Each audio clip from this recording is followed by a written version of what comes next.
নিয়ন্ত্রণভাবে সুন্দরভাবে এই রাস্তায় চলতে পারে। ছোট গাড়িগুলা এই যে দেখেন অবস্থা, এখানে এরকম ভাবে গাড়িটা করছে যেন আর আর কোনো গাড়ি চলাচল করতে না পারে। তাদের শৃঙ্খলা, তাদের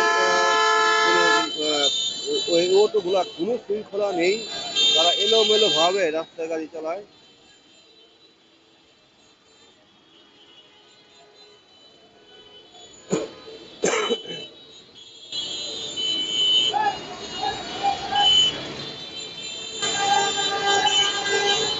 এই যে দেখতে পাচ্ছেন উল্টা পাল্টা গাড়ি চালানো, উল্টা পাল্টা গাড়ি চালানোর কারণে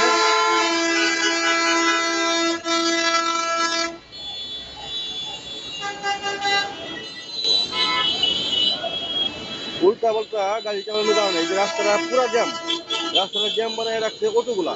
আপনারা দেখতে পাচ্ছেন এই যে যত ছোট অটোগুলা রাস্তা জ্যাম করে রাখছে, বড় গাড়িগুলো যেতেই পারছে না। এই যে এরকম ভাবে এলোমেলো ভাবে গাড়ি চালানো, এটা কোনো সভ্যতায় পড়ে কিনা, কোনো নিয়মে পড়ে কিনা, আপনারা দেখতে পাচ্ছেন এরকম অটো এরকম উল্টাপাল্টা গাড়ি আমি কোনো সভ্যতার ভিতরে আমি মনে করি না যেটা করে। আহ, এই যে দেখতে পাচ্ছেন এলোপাথারি গাড়ি চালানো, এটা কোন নিয়ন্ত্রণে গাড়ি চালানো? এটা একটা রাস্তা, এটা একটা মেন শহর। এই যে দেখেন বাজারে দিতে প্রায়, এই যে বাজারে দিতে প্রায়, এটা কিভাবে সম্ভব? এটা কি কোনো গাড়ি চালানোর কোনো নিয়মের ভিতরে পড়ে কিনা, এটা কোনো গাড়ি চালানোর নিয়মের ভিতরে পড়ে কিনা? এই যে দেখতে পাচ্ছেন উল্টাপাল্টা, এটা এটা কিভাবে তারা এইভাবে রাস্তায় মেন রাস্তায় গাড়ি চালায় সেটা আমার বুঝে আসে না।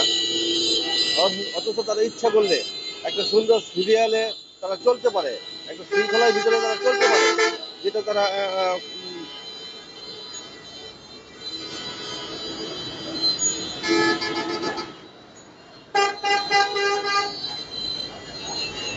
দেখেন একটা বিশৃঙ্খলার ভিতরে তারা গাড়ি চালাচ্ছে, এটা কোনো নিয়ম নয়।